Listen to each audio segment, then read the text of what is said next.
O sigilo profissional do advogado é tão importante que, se você descumpri-lo, você vai estar cometendo um crime, uma infração disciplinar e pode também ter que pagar uma indenização na esfera civil. O sigilo na comunicação entre uma pessoa e o seu advogado é um dos direitos mais fundamentais em um Estado democrático de direito. Tanto é verdade que ele está previsto na Constituição Federal, no Código de Processo Penal, no Código de Processo Civil, no Código Civil e no Código Penal. Ou seja, a mensagem do nosso ordenamento aqui é clara. O sigilo existe, o sigilo é coisa séria e ele deve ser respeitado, tá? Existem várias profissões que estão sujeitos ao sigilo profissional. Não é só o advogado que precisa cumprir o sigilo entre sua comunicação e seu cliente. Por exemplo, a medicina é um exemplo célebre de sigilo. O médico não pode prestar informações médicas sobre seus pacientes, a não ser que ele esteja devidamente autorizado. Da mesma forma, um psicólogo, quando você senta lá no divã do psicólogo, tudo o que você fala para ele está coberto pelo sigilo. E também o jornalista, quando a gente fala daquele sigilo da fonte, né? E onde é que está previsto o sigilo agora aqui em ética? Vamos trazer para a nossa matéria, trazendo para a ética, onde é que ele está na nossa disciplina aqui? Explicitamente, o sigilo está previsto lá no Código de Ética e Disciplina, num capítulo específico para ele, o capítulo 7, que são os artigos 35, 36, 37 e 38. Já no Estatuto, são 2 artigos que tratam explicitamente do sigilo. Um é lá nos direitos dos advogados, a gente já falou isso na aula anterior, então lá no artigo 7º, inciso 19, em que é direito do advogado recusar a depor como testemunha. Lembra disso? E outro artigo diz que o sigilo é uma infração ética. Na verdade, é um inciso do artigo 34, inciso 7º, ok?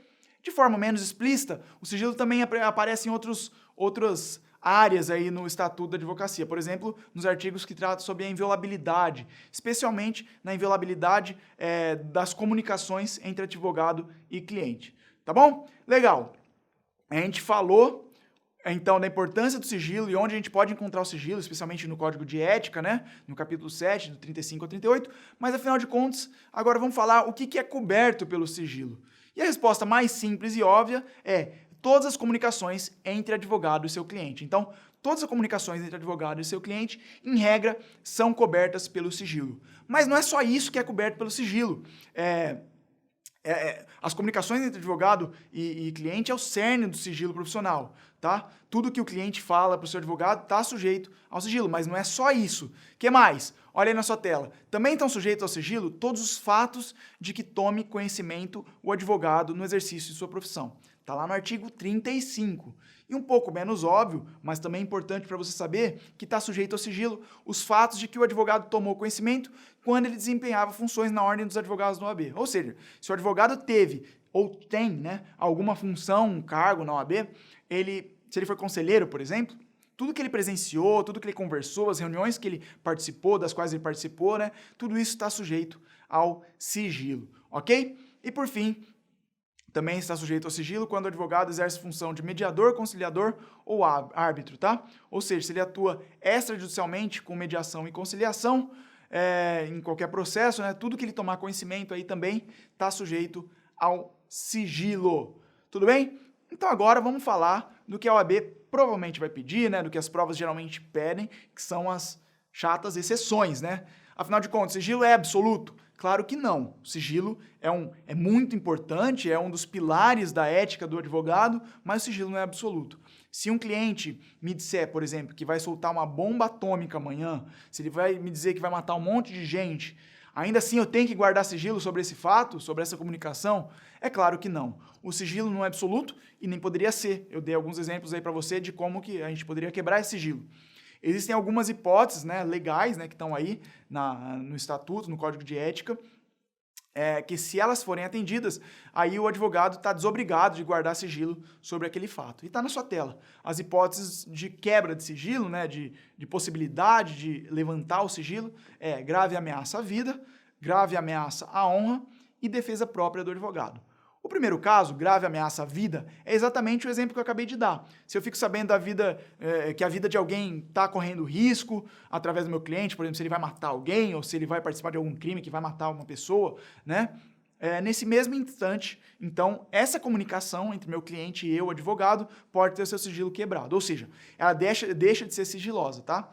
Aqui, o legislador escolheu, teve uma escolha clara entre o direito à vida e o direito ao sigilo. Obviamente, o direito à vida é um dos mais importantes do nosso ordenamento e o legislador escolheu o direito à vida. Legal. O segundo caso, ele diz grave ameaça à honra. E o que isso quer dizer? Imagine um cliente que conta para o seu advogado que ameaça vazar fotos íntimas da sua ex-mulher. Trata aqui, então, de uma grave ameaça à honra, né, dessa ex-mulher dele. A consequência é que essa comunicação também não está mais sujeita ao sigilo, pois ela representa uma grave ameaça à honra, assim como está no nosso dispositivo legal aí na sua tela. Note aqui que esse grave ameaça é um pouco subjetivo, né? Em alguns casos vai ficar uma linha tênue ali, uma zona cinzenta do que seria essa grave ameaça. Mas, grave ameaça à honra, se for claro que é uma grave ameaça à honra, com certeza o sigilo pode ser levantado e o advogado está desobrigado de guardar sigilo, tá? E por fim, a defesa própria. Trata aqui, nessa defesa própria, da legítima defesa do advogado. Imagina que um cliente começa a ameaçar seu próprio advogado, ou que planeja contar mentiras sobre ele, né? O advogado ficou sabendo através do seu cliente que o seu cliente vai contar algumas mentiras e tudo mais. Nesse caso, o advogado está autorizado a quebrar o sigilo quando for para se defender, né? Como uma forma de legítima defesa. Tudo bem?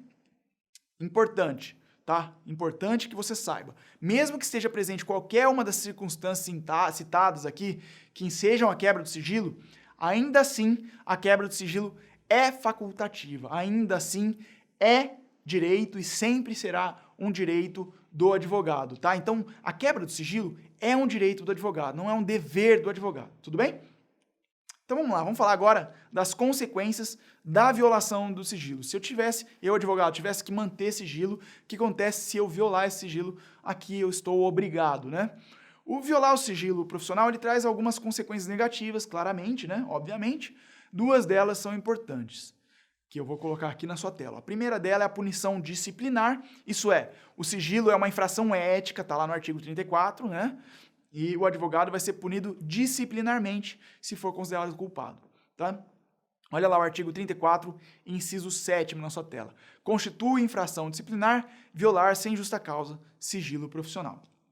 Aí depois, a segunda consequência é a punição criminal. Olha que importante. A violação de sigilo também é crime, está lá no artigo 325 do Código Penal, olha aí na sua tela, ó. Artigo 325, revelar fato de que tem ciência em razão do cargo e que deva permanecer em segredo ou facilitar-lhe a revelação, pena, detenção de 6 meses a 2 anos ou multa se o fato não constitui crime mais grave, tá? Algumas considerações aí sobre o sigilo, adicionais, tá? Primeiro, o sigilo profissional independe do pedido do cliente, já falei isso. O sigilo, mesmo que o cliente não solicite esse sigilo, o cliente fale, olha, pode falar tudo sobre mim, pode falar tudo que eu te revelei, o advogado ainda assim, ele deve guardar segredo suas comunicações com seus clientes. Ele independe, tá? Ou seja, esse sigilo, ele é um direito do advogado. O advogado pode sempre escolher não revelar as informações, mesmo que o cliente queira, tá? Segundo, mesmo que se eu já não tenho mais relação com o meu cliente, na verdade é um ex-cliente, ainda assim, mesmo que terminou a relação cliente-advogado, esse sigilo permanece no tempo, esse sigilo ainda deve ser mantido, tá? E terceiro, se eu advogar para um cliente e agora o adversário desse meu cliente era um antigo cliente meu, né? Então eu sei muitas informações do adversário do meu cliente, ainda assim eu tenho que manter sigilo, eu não posso falar nada para o meu cliente sobre o meu ex-cliente que hoje é adversário dele, tá? O sigilo permanece no tempo, mesmo quando acaba a relação advogado-cliente. Tudo bem? Era isso que eu queria falar sobre sigilo, a gente se vê numa próxima aula. Até mais e fortíssimo abraço.